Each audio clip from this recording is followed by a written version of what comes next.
дар доираи вусъати тадбирҳои ободонӣ бахшида ба истиқболи шоиста аз ҷашни 35-солагии истиқлоли давлатӣ дар деҳаи некманзари ҷамоати деҳоти хуросони ноҳияи Фархор аз ҷониби шахсони ватандӯст ва сокинони деҳот бо ҷалби мутахассисон ва истифодаи техникаи соҳавӣ роҳҳои байни деҳа бо паҳноӣ аз 4 то 6 метр пурра асфалтпӯш ва 3 пули аҳамияти маҳаллӣ дошта дар маҷрои канали асосии ҳудуди деҳот аз навсозӣ гардида мавриди истифода қарор дода шуд. сиёсати имрӯзаи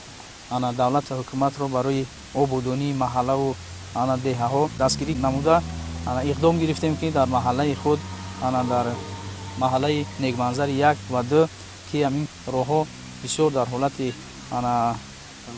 таъмирталаб қарор дошт, тасмим гирифтем ки 3 километр роҳи байни ҳарди деҳаҳоро фарш кунем.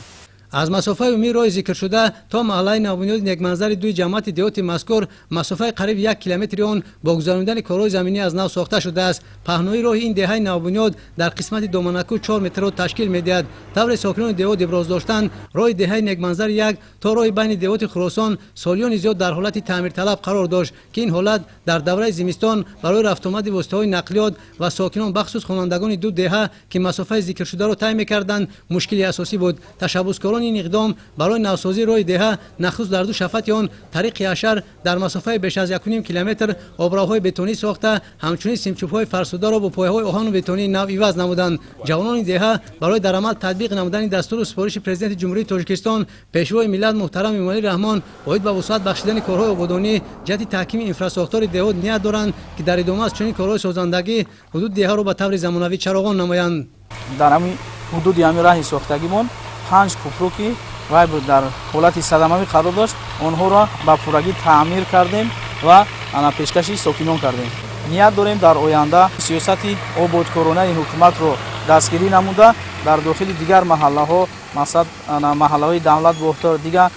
маҳаллаҳое ки ҳаста саҳми арзандаи худро гузорем. дар ҷамоати деҳоти хуросони ноҳияи Фархор имсол бо саҳми сокинон дар масофаи умумӣ зиёда аз 10 километр асфалтпӯш кардани роҳҳои аҳамияти маҳаллӣ доштаи 3 деҳа ба нақша гирифта шуда то имрӯз аллакай дар 2 деҳа роҳу пулҳо бо сифати баланд сохта мавриди истифода қарор дода шудааст. роҳи деҳаи Тоҷикистон ва соҳилоби ин деҳот низ бо дастгирии соҳибкорон ва саҳми сокинон асфалтпӯш карда мешавад. ба иттилои масъулини мақомоти иҷрои ҳукумати давлатӣ дар ноҳияи Фархор бояд бахшида ба ҷашни 35-солагии истиқлоли давлатии ҷумҳурии Тоҷикистон имсол дар ҷамоати деҳоти Зафар роҳи байни деҳаҳои Навобод, Хуросон, Сомониён ва дар ҷамоати деҳоти Дарқад роҳи шаҳраки Фархор, Дарқад, Моҷиробод дар масофаи умумӣ зиёда аз 20 километр асфалтпӯш карда шавад.